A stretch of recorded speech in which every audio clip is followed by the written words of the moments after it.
All right, let's meet some of the important joints in the body. We're going to start at the top, work our way down. We're going to start at the temporomandibular joint, sometimes called the TMJ. If you've ever heard of somebody who had TMJ, what they actually had was TMJ syndrome, which is caused by an over-tightening of the muscles that surround this temporomandibular joint, and it can lead to jaw pain and stiffness. So we have the condylar process of the mandible articulates into the mandibular fossa on the temporal bone, so temporomandibular. This is, of course, the only joint in the skull that is mobile. All the others are sutures, fibrous joints that don't move. Well, thank goodness. There's actually some interesting movement in addition to being a hinge joint where your mandible goes down and back up. The mandible can also glide forward and back, so you can protract and retract, but you can also get lateral gliding from side to side. And that enables us to make all the sounds we make some funny faces, and chew our food. The ligaments that hold all of this together wrap around this condylar process, the zygomatic arch, and there's also a connection between the styloid process and the angle of the mandible. So we have a bunch of ligaments holding that all together. You do not need to know the names of these ligaments. What you do need to know is that the TMJ, the temporomandibular joint, has an articular disc. So this is something we haven't seen before.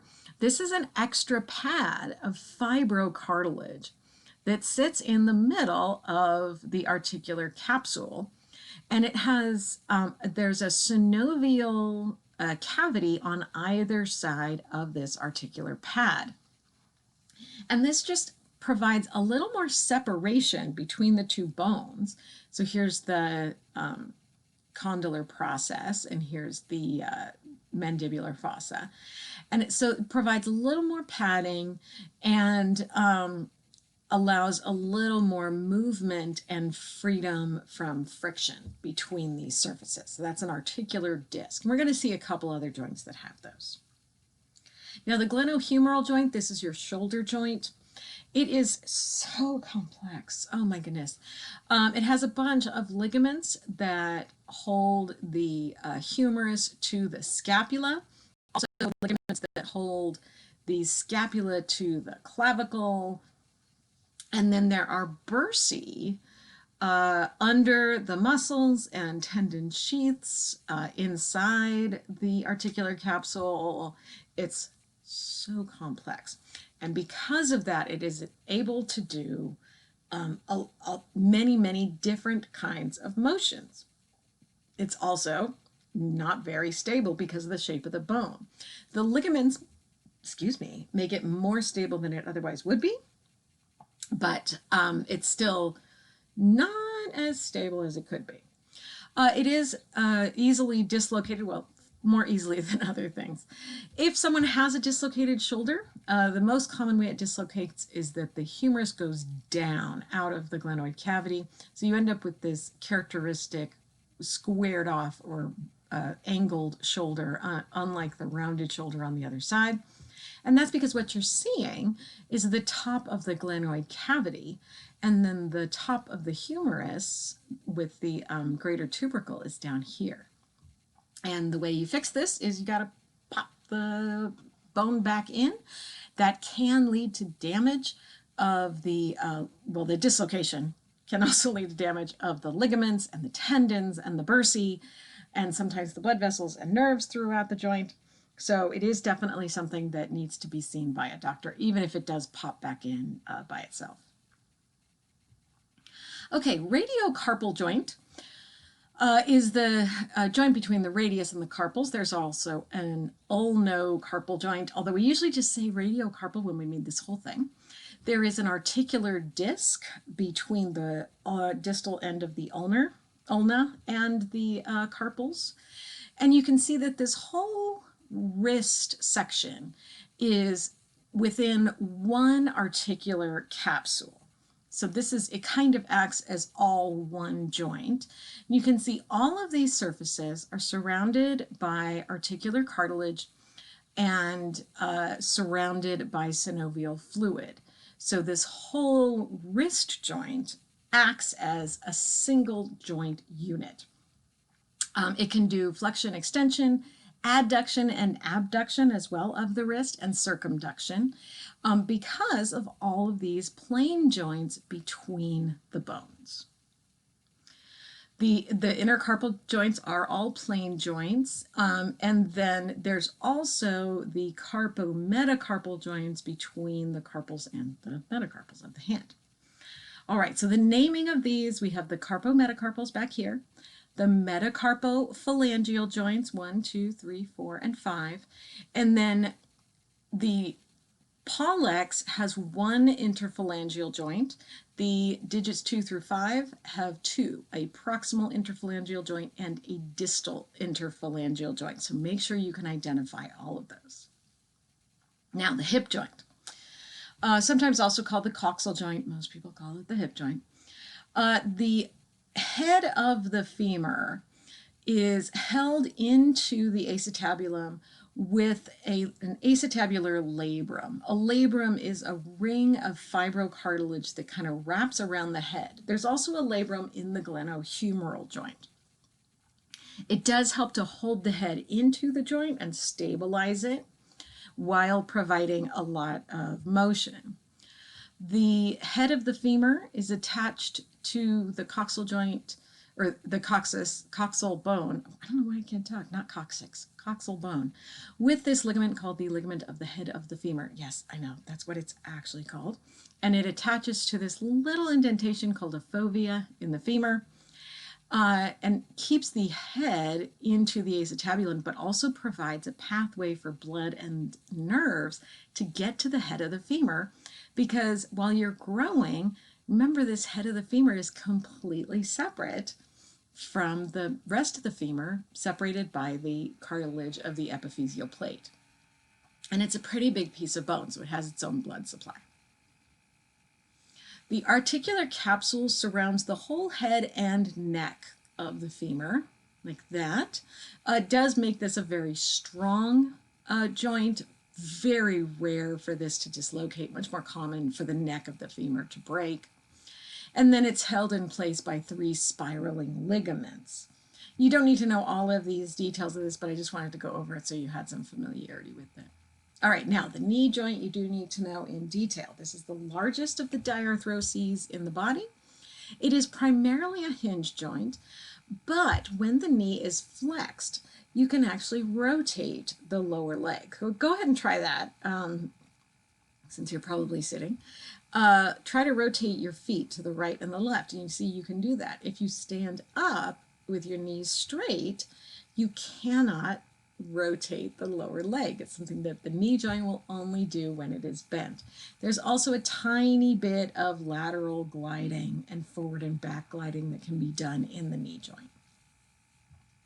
The knee joint is actually very strong, held together by a bunch of ligaments, but it is very easy to injure, especially with lateral stress on the joint. It is made up of 2 articulations, the tibiofemoral joint between the tibia and the femur, and the patellofemoral joint between the patella and the femur. Okay, so these 2 articulations together make what we call the knee joint. The articular capsule encloses the whole thing, and it looks like this. So this is the bottom of the femur. The femur's been flexed so that the femur is bent back. The articular capsule cartilage covers the whole front, the patellar surface, and the whole medial condyle.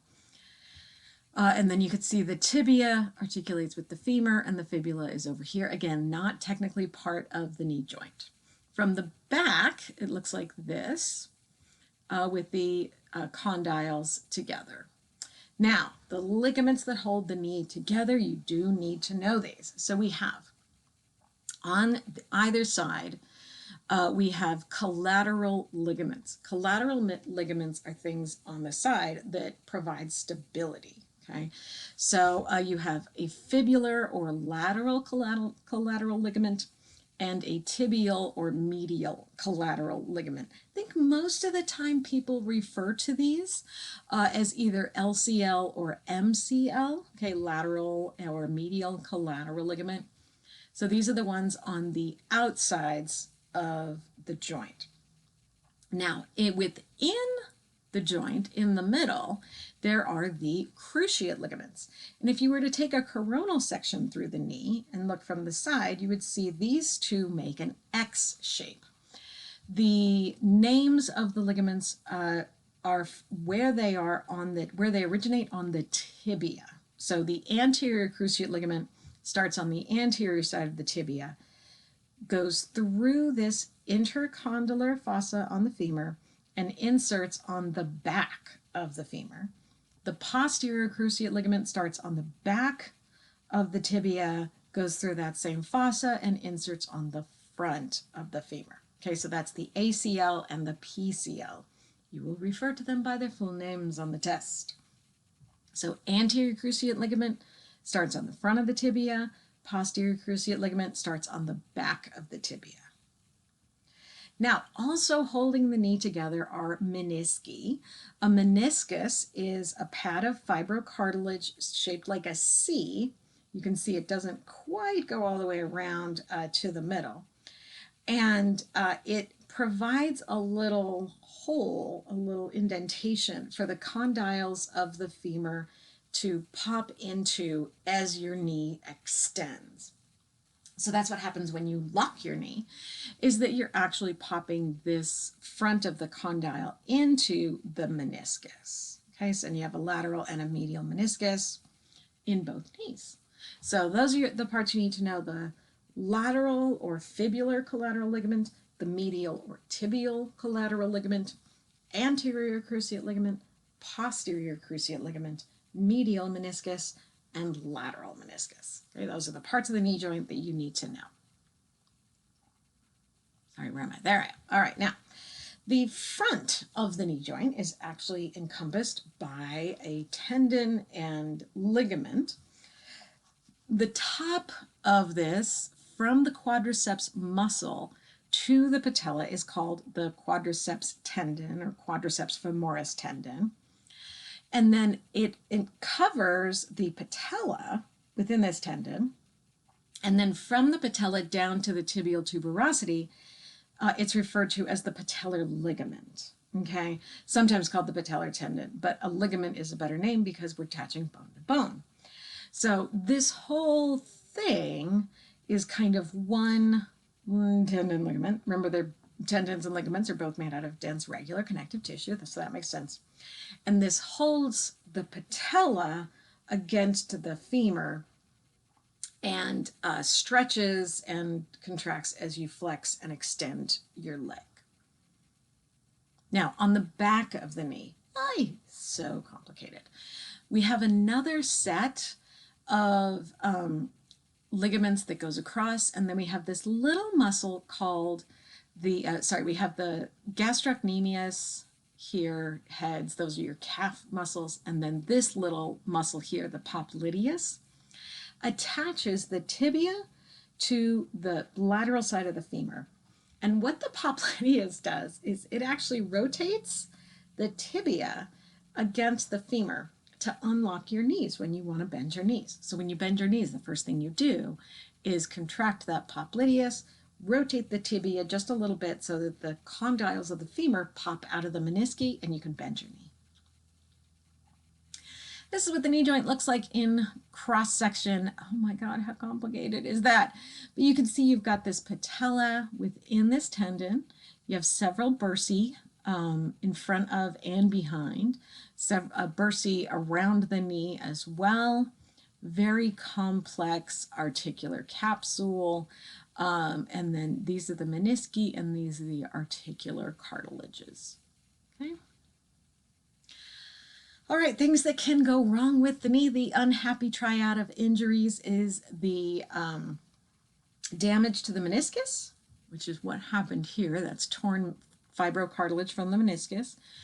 the torn tibial collateral ligament, and the torn ACL. Very common from a lateral blow to the knee. And hopefully that won't happen to you. If it does happen, often these will, if it's not completely torn, these can repair themselves. The meniscus usually can't, usually needs to be shaved down and the torn bits removed. If it can't heal by itself, then surgeons may need to go in and reattach these ligaments to each other. The ankle joint is also called the talocrural joint. Crural, I know, easy to say, refers to the ankle. And honestly, I don't care if you remember that. All that I want you to know is there's a group of ligaments on the lateral side called the lateral ligaments, and then there's a triangle of ligaments on the medial side called the deltoid ligaments, which means deltoid means triangle, the letter D in Greek. And that's what it looks like. Ankle, really complicated, very easy to sprain. Okay, let's just go ahead and you know what? Nope, let's go ahead and finish the foot joints. Okay, the names here correspond with the names of the bones in the hand and wrist. We have the intertarsal joints. These are plain joints between the tarsal bones, not to be confused with the tibiotalus joint, which is between the tibia and the talus, which is a hinge joint.